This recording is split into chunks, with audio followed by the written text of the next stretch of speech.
bunyi hukum Bernoulli merupakan sebuah konsep gabungan dari beberapa konsep fisika seperti tekanan, massa jenis, laju zat cair, kekentalan zat cair, dan ketinggian potensial gravitasi. Bunyi hukumnya, secara umum, hukum Bernoulli terdapat dua bentuk persamaan, yaitu untuk aliran yang tidak termampatkan atau juga sering disebut dengan incompressible flow, dan untuk aliran yang dapat dimampatkan atau juga sering disebut dengan compressible flow. Aliran fluida yang tidak dapat dimampatkan dicirikan dengan tidak adanya perubahan kerapatan massa pada fluida di aliran tersebut. Contoh-contoh fluida yang memiliki sifat tidak dapat dimampatkan adalah air, minyak, dan lain sebagainya. Aliran fluida yang dapat dimampatkan dicirikan dengan adanya perubahan kerapatan massa pada fluida di aliran tersebut. Contoh fluida yang dapat dimampatkan adalah udara. Fluida dinamis sendiri merupakan jenis fluida yang bergerak dan memiliki dua karakteristik sebagai berikut. 1. Fluida yang memiliki tekanan besar akan memiliki kecepatan aliran yang kecil. 2. Fluida yang memiliki tekanan kecil akan memiliki kecepatan aliran yang besar.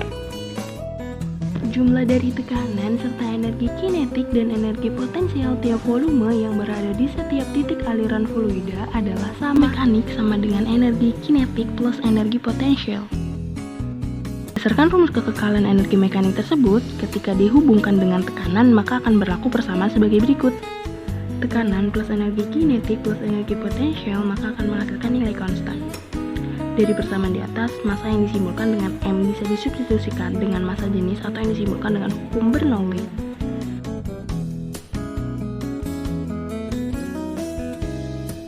P1 sama dengan tekanan pada pipa 1 atau bagian tingginya. P2 sama dengan tekanan pada pipa 2 atau di bagian rendahnya. Rho sama dengan massa jenis fluida. V1 sama dengan kecepatan fluida pada pipa 1. V2 sama dengan kecepatan fluida pada pipa 2.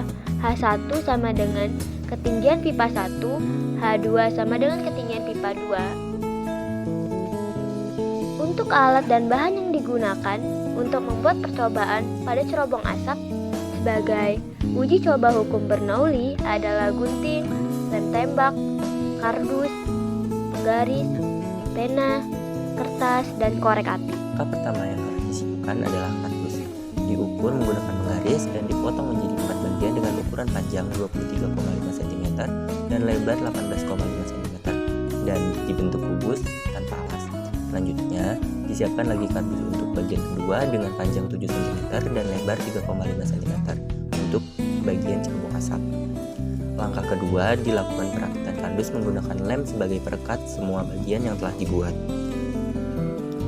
Percobaan alat.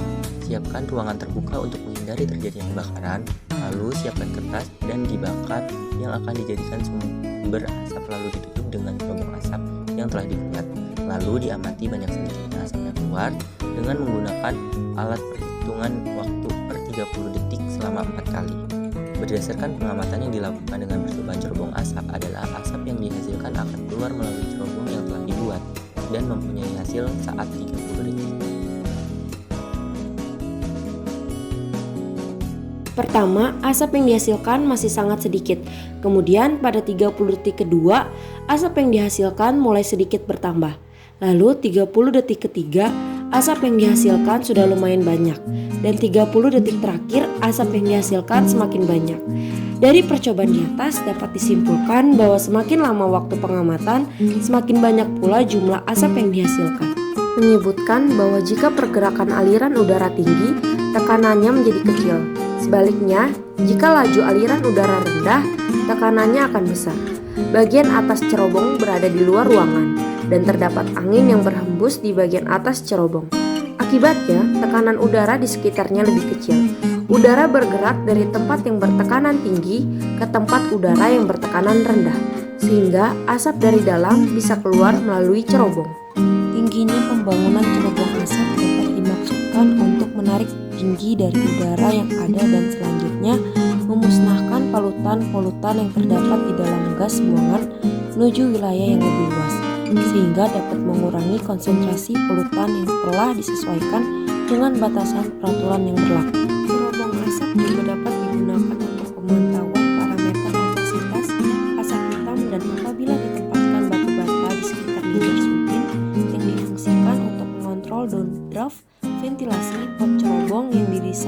yang digunakan pada perindustrian mengeluarkan asap yang langsung menuju ke atmosfer bumi, sehingga dapat mengganggu kualitas udara dan menyebabkan polutan, serta dapat berbahaya bagi kesehatan pernafasan bagi pemukiman yang berada di sekitar. Asap yang dilepaskan pada udara akan terbuang sia-sia. Oleh karena itu, untuk mengurangi kadar polutan yang dihasilkan dari asap pada cerobong asap dengan cara penyemprotan air dan dengan mendeteksi kandungan asap yang dihasilkan dari cerobong asap. Dengan memodifikasi cerobong asap dengan menempatkan komponen tambahan seperti turbin, sensor udara, ventilasi, nozzle, asap yang berdampak buruk dapat dikembangkan agar lebih ramah lingkungan dan dapat memproduksi energi listrik dari pemanfaatan sisa energi dari cerobong asap. Hasil kerja kami yaitu cerobong asap dari Hukum Bernoulli. Kami akan memperkenalkan diri. Perkenalkan, nama saya Charles Davi Nugroho, NIM 1213501004, Prodi Teknologi Pangan. Perkenalkan, saya Elsa Felicia dengan NIM 1213501100 dari Teknologi Pangan. Izin memperkenalkan diri, nama saya Tiara Nurma Muda dengan NIM 121350116 dari Prodi Teknologi Pangan. Nama saya Keisha Aurora Tasyairunisa, NIM 1213501102 dari Program Studi Teknologi Pangan. Nama saya Siti Aisyah Fitria dengan NIM 1213501101 dari Prodi Teknologi Pangan. Imawan, NIM 1213501111, Program Studi Teknologi Pangan.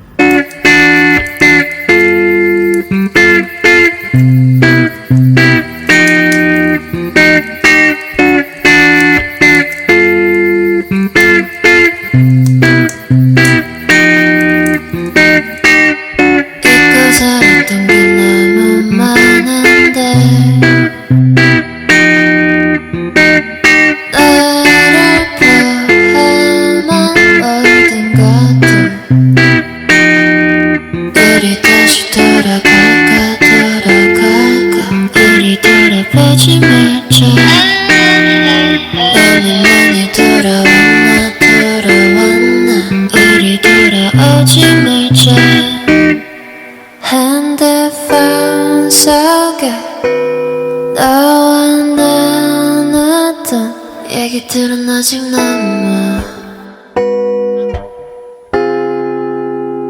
꿈만 속에 꿈이 아니겠지.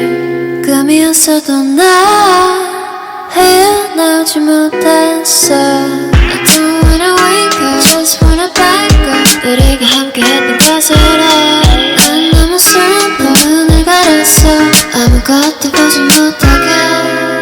넌 아마 내가 오늘 미워둔 기억 속에서 나를 찾고 있겠지. 더 많은 것이 오늘 우릴 갈라섰다고 난 변하지 않았어. You know what I've done to you all.